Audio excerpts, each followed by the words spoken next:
नमस्कार, आदाब, मैं शर यासिर। स्वागत है आप सभी का सियासत टीवी के साउथ इंडिया एक्सप्रेस में। अब देखते हैं मुख्य समाचार। तेलंगाना के पूर्व मुख्यमंत्री और बीआरएस पार्टी के अध्यक्ष के चंद्रशेखर राव आज न्यायमूर्ति पीसी घोष की अध्यक्षता वाली न्यायिक समिति के समक्ष पेश हुए, जो कालेश्वरम सिंचाई परियोजना में कथित अनियमितताओं की जांच कर रही है। केसीआर सुबह 11 बजे हैदराबाद के बरगुड़ा रामकृष्ण राव भवन पहुंचे, जहां अधिकारी ने उनसे पूछताछ की। वहीं केटी रामाराव ने बीआरएस सदस्यों के साथ मिलकर बीआर के भवन के बाहर केसीआर को तलब किए जाने का विरोध किया। कालेश्वरम लिफ्ट सिंचाई परियोजना का निर्माण पिछली बीआरएस सरकार के दौरान किया गया था। ये गोदावरी नदी पर बनी एक बहुउद्देशीय सिंचाई परियोजना है, जिसका उद्देश्य उत्तरी तेलंगाना में सिंचाई, औद्योगिक और घरेलू प्रयोग के लिए पानी की आपूर्ति करना है। परियोजना के प्रस्तावित डिजाइन में बदलाव के साथ साथ अनियमितताओं की जांच के लिए गठित न्यायिक आयोग पिछले 1 साल से मामले की जांच कर रहा है। भाजपा के लोकसभा सांसद ईटेला राजेंद्र, जो बीआरएस सरकार में वित्त मंत्री थे, उनसे भी 6 जून को घोष आयोग ने पूछताछ की थी। जुबली हिल्स विधानसभा क्षेत्र के लिए अगले 6 महीने में होने वाले उपचुनाव पर अटकलें लगाते हुए बीजेपी के कौशाम्बी विधायक टी राजा सिंह ने कहा है कि उनकी पार्टी नेतृत्व वरिष्ठ नेताओं को चुनाव लड़ने की अनुमति देने के बजाय अपने उम्मीदवार को टिकट देकर एक बार फिर जातिगत लामबंदी की राजनीति कर रहा है। हैदराबाद में मीडिया से बात करते हुए सिंह ने इस बात पर आश्चर्य व्यक्त किया है कि क्या एमआईएम पहले की तरह बीआरएस का समर्थन करेगी या इस बार कांग्रेस का समर्थन करेगी। रविवार को बीआरएस विधायक मंगती गोपीनाथ के निधन के बाद जुबली हिल्स विधानसभा सीट के लिए उपचुनाव आवश्यक हो गया है। 5 जून गुरुवार को दिल का दौरा पड़ने के बाद गच्चीबावली की एआईजी अस्पताल में इलाज के दौरान उनका निधन हो गया था। तेलंगाना के पूर्व मुख्यमंत्री और बीआरएस के नेता के चंद्रशेखर राव आज सुबह हैदराबाद के बीआर के भवन में पीसी घोष आयोग के समक्ष पेश हुए। पैनल कालेश्वरम लिफ्ट सिंचाई परियोजना की अवधारणा और कार्यान्वयन में कथित अनियमितताओं की जांच कर रहा है, जिसे केसीआर के दिमाग की उपज और बीआरएस सरकार का मुकुट रत्न माना जाता है, जो 2014 से 23 तक राज्य में सत्ता में थी। बीआरएस के कार्यकारी अध्यक्ष केटीआर ने कहा कि कालेश्वरम परियोजना में लगभग 100 घटक हैं और दुर्घटना परियोजना के 2 बैराजों पर हुई है। ये कांग्रेस और भाजपा द्वारा किया गया एक बदनामी अभियान मात्र है। उन्होंने कहा है कि 100 जन्मों के बाद भी एक रेवन रेड्डी केसीआर की बराबरी नहीं कर पाएंगे, जो विशाल कालेश्वरम परियोजना की कल्पना और कार्यान्वयन कर सकते हैं। राहुल गांधी और बीजेपी दोनों मिलकर ये काम कर रहे हैं। कालेश्वरम ऐसी प्रोजेक्ट है जिसमें 100 से ज्यादा कंपोनेंट है। पूरा सिस्टम एकदम इंटैक्ट है। आज एक बराज में, जबकि वहां 3 बराज है, 19 रिजर्वायर है, 21 पंपिंग स्टेशन है, 100 किलोमीटर 500 से ज्यादा किलोमीटर टनल्स हैं, ग्रेविटी के अंडरग्राउंड टनल्स हैं और 1800 से ज्यादा किलोमीटर ग्रेविटी टनल्स हैं। इस सब सिस्टम में 100 कंपोनेंट्स में एक कंपोनेंट है एक बराज मेडीगड्ढा, और उसमें भी जहां 85 से ज्यादा पिलर है, 2 पिलर डैमेज हुए, और वो भी हमें तो आज भी लगता है कि कांग्रेस के बदमाशों ने कुछ किया होगा।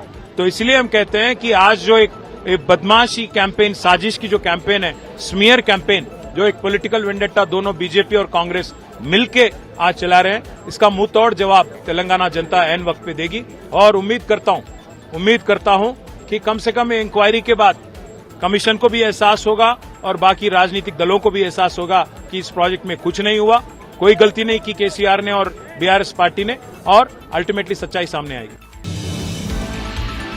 प्रधानमंत्री नरेंद्र मोदी ने मंगलवार को सर्वदलीय प्रतिनिधि मंडल के सदस्यों के साथ बैठक की, जिसमें दुनिया भर का दौरा करके आए लगभग सभी सांसदों ने भाग लिया। वहीं एमआईएम अध्यक्ष असदुद्दीन ओवैसी इस बैठक में शामिल नहीं हुए। ओवैसी की इस गैर हाजिरी ने लोगों के मन में कई सवाल खड़े कर दिए, क्योंकि पहलगाम हमले के बाद से ही ओवैसी सरकार का साथ देते हुए नजर आए हैं। लेकिन अंत में जाकर ऐसा क्या हुआ कि ओवैसी पीएम के साथ बैठक में शामिल नहीं हुए। दरअसल प्रधानमंत्री मोदी ने डेलीगेशन समूह के उन सभी सदस्यों से मुलाकात की जो दुनिया भर में पाकिस्तान के खिलाफ भारत का पक्ष रखकर वापस लौटे हैं। कांग्रेस सांसद शशि थरूर ने कहा है कि पीएम ने सभी का व्यक्तिगत रूप से आभार जताया। डेलीगेशन की इस बैठक में ओवैसी की गैरहाजिरी ने उन पर कई सवाल खड़े कर दिए हैं। लोगों के सभी सवालों का जवाब देते हुए ओवैसी ने बैठक में शामिल न होने की वजह बताई है। उन्होंने कहा है कि मैं देश से बाहर हूँ, मुझे मेडिकल इमरजेंसी की वजह से दुबई जाना पड़ा। मेरे रिश्तेदार और बचपन के दोस्त की तबीयत खराब होने की वजह से मुझे अचानक जाना पड़ा। मैंने अपने प्रतिनिधि मंडल के नेता बैजयंत पांडा को इस बारे में सूचित कर दिया है। उन्होंने लोगों को स्पष्ट किया है कि बैठक में न शामिल होना उनकी व्यक्तिगत मजबूरी थी, न कि वो राजनीतिक कारणों की वजह से इस बैठक में शामिल नहीं हुए। साइबराबाद पुलिस की सीमा के अंतर्गत रायदुर्गम में उस समय तनाव व्याप्त हो गया जब दक्षिणपंथी तत्वों ने मुस्लिम युवकों पर हमला किया और उन्हें JSR के नारे लगाने के लिए मजबूर किया। ये घटना मंगलवार को करीब आधी रात को एक होटल के पास हुई। पीड़ितों के मुताबिक लाठी डंडों और तलवारों से लैस कुछ लोग होटल में घुस आए और पान की दुकान और होटल के फर्नीचर को नुकसान पहुंचाया। कुछ मुस्लिम युवकों को देखकर उन्होंने उनका पीछा किया और लाठी डंडों से उनकी पिटाई की, जिससे वो घायल हो गए। हमले की जानकारी मिलते ही शेखपेट के युवा मौके पर पहुंचे और हमलावरों के खिलाफ नारेबाजी की। घायलों का दावा है कि ये सांप्रदायिक तनाव पैदा करने के लिए किया गया एक पूर्व नियोजित हमला था और चुनिंदा लोगों को निशाना बनाया गया है। साइबराबाद पुलिस ने ईद उल अजहा के दौरान कुर्बानी से संबंधित मुद्दों को लेकर अतापुर और मेलारदेवपल्ली में हुई हिंसक झड़पों में शामिल होने के आरोप में सोमवार को 25 लोगों को गिरफ्तार किया। आंध्र प्रदेश कांग्रेस कमेटी के अध्यक्ष वाईएस शर्मिला ने YSRCP नेता RK रोजा द्वारा की गई व्यक्तिगत टिप्पणियों पर कड़ा गुस्सा और गहरी पीड़ा व्यक्त करते हुए कहा है कि YCP को खूनी रिश्तों या बहनचारे के बारे में बोलने का कोई नैतिक अधिकार नहीं है। पुट्टपर्थी में आयोजित एक प्रेस कॉन्फ्रेंस में शर्मिला ने कहा कि केवल मैं ही खूनी रिश्ते का मूल्य जानती हूँ। जब मैं बालकृष्ण के घर से झूठे प्रचार से आहत हुई तो कल्पना कीजिए कि मुझे कैसा दर्द हुआ होगा जब मेरे अपने घर से जहरीला प्रचार शुरू हुआ। उन्होंने कहा कि YSRCP खेमे ने दुर्भाग्यपूर्ण तरीके से उन्हें अवैध संबंधों से जोड़ा, यहाँ तक कि ये दावा भी किया कि YSR की बेटी नहीं है और उनकी मां विजयम्मा पर नाजायज संबंध बनाने का आरोप लगाया। मैंने अपने भाई के प्रति प्यार और सम्मान की वजह से 3 किलोमीटर की पदयात्रा की। जब ये मुसीबत में था और इसने सिर्फ समर्थन मांगा तो मैंने अपना सब कुछ दे दिया, यहाँ तक कि जरूरत पड़ने पर अपनी जान भी दे दी। शर्मिला ने कहा कि YCP नेताओं के लिए बहनतत्व सिर्फ एक नारा है और पार्टी पर पारिवारिक मूल्यों को राजनीतिक लाभ के साधन के रूप में इस्तेमाल करने का आरोप लगाया।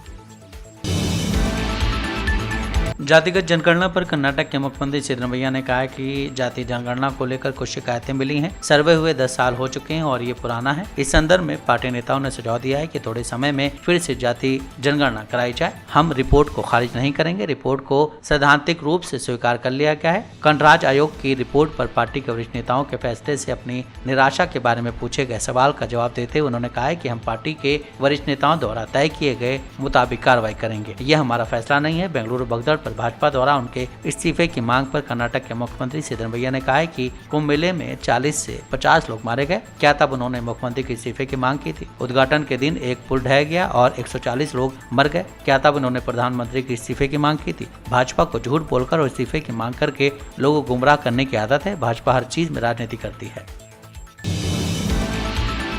कर्नाटक के तुमकुरू जिले को बेंगलुरु में शामिल करने की तैयारी हो रही। कर्नाटक के गृह मंत्री ने बताया कि बेंगलुरु को विकास करने के लिए इसका दायरा बढ़ाया जा रहा है। इसका प्रस्ताव बनाकर सरकार को सौंपा भी जा चुका है। इस पर विचार भी किया जा रहा है। गृह मंत्री ने कहा कि सरकार ने तुमकुरू को बेंगलुरु उत्तर जिला बनाने की तैयारी कर ली है। बेंगलुरु को चारों दिशाओं में तुमकुरू, रामनगर, कोलार और चिकबल्लापुर तक फैलाने की योजना है। उन्होंने कहा कि तुमकुरू और बेंगलुरु उत्तर जिले में अंतर है। बेंगलुरु पहले ही नीलमंगला से आगे बढ़ चुका है। यहाँ से तुमकुरू जिले की दूरी 30 किलोमीटर रह जाती है। ऐसे में शहर के क्षेत्र का विस्तार करना फायदेमंद है। उन्होंने कहा कि बेंगलुरु महानगर पालिका क्षेत्र में 14 ग्राम पंचायतों को शामिल करने का प्रस्ताव तैयार किया गया है। भविष्य में तुमकुरू शहर का भी विस्तार किया जाएगा। इससे शहर का तेजी से विकास होगा, तरक्की के नए रास्ते खुलेंगे। सरकार जिलों के विकास पर काफी जोर दे रही है। वायनाड से सांसद प्रियंका गांधी वाड्रा को केरल हाईकोर्ट ने नोटिस जारी किया। इस नोटिस का कनेक्शन वायनाड जीत से जुड़ा है। दरअसल उपचुनाव में उनको टक्कर देने वाली बीजेपी के उम्मीदवार नव्या हरिदास ने कोर्ट में याचिका दायर की है। इस याचिका में हरिदास ने कांग्रेस सांसद पर आरोप लगाए कि उन्होंने उपचुनाव के दौरान अपनी संपत्ति छिपाई। इसी के साथ हरिदास की मांग है कि प्रियंका गांधी की जीत को अवैध घोषित किया जाए। बीजेपी नेता की तरफ से दायर की गई याचिका पर केरल हाईकोर्ट के जस्टिस के बाबू ने सुनवाई की, जिन्होंने हरिदास के वकील अधिवक्ता हरि कुमार जी नायर की दलीलों पर विचार करने के बाद प्रियंका गांधी को नोटिस जारी किया है। याचिका में कहा गया है कि कांग्रेस नेता प्रियंका गांधी ने चुनाव में अपने हल्फनामे में संपत्ति को छिपाया। प्रियंका गांधी और उनके पति रॉबर्ट वाड्रा की कई अचल संपत्तियों को दबाया गया और इसका खुलासा नहीं किया गया है। इसी के आधार पर चुनाव को चुनौती दी गई है। इसके अलावा याचिका के मुताबिक प्रियंका गांधी ने रिटर्निंग ऑफिसर्स के सामने दायर अपने हल्फनामे में कथित तौर पर रॉबर्ट वाड्रा के कई निवेशों और चल संपत्तियों का विवरण छुपाया है। मामला अब अगस्त 2025 तक पोस्ट किया गया है। वायनाड में 2024 में उपचुनाव हुए थे। इस उपचुनाव में प्रियंका गांधी वाड्रा ने भारतीय कम्युनिस्ट पार्टी CPI के सत्यन मोकेरी को हराकर वायनाड लोकसभा सीट 4,10,931 वोटों के अंतर से हासिल की। कांग्रेस के गढ़ वायनाड में प्रियंका गांधी, बीजेपी के नव्या हरिदास और CPI के सत्यन के बीच त्रिकोणीय मुकाबला देखा गया था, लेकिन बाजी मारने में प्रियंका गांधी कामयाब रही।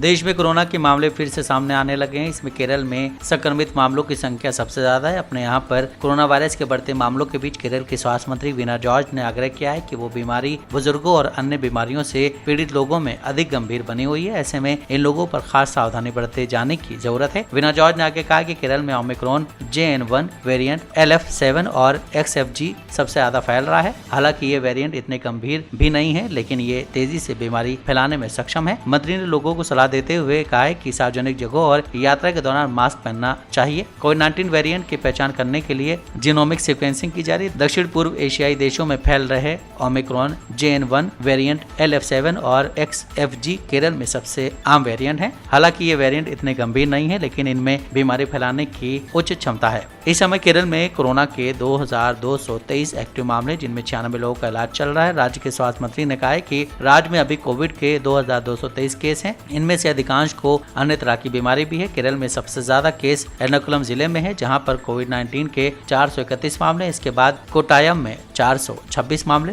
तिरुवनंतपुरम में 365 मामले सामने आए हैं। साउथ इंडिया एक्सप्रेस यहीं समाप्त होता है। मुझे दें इजाजत, आप बने रहें सियासत टीवी के साथ।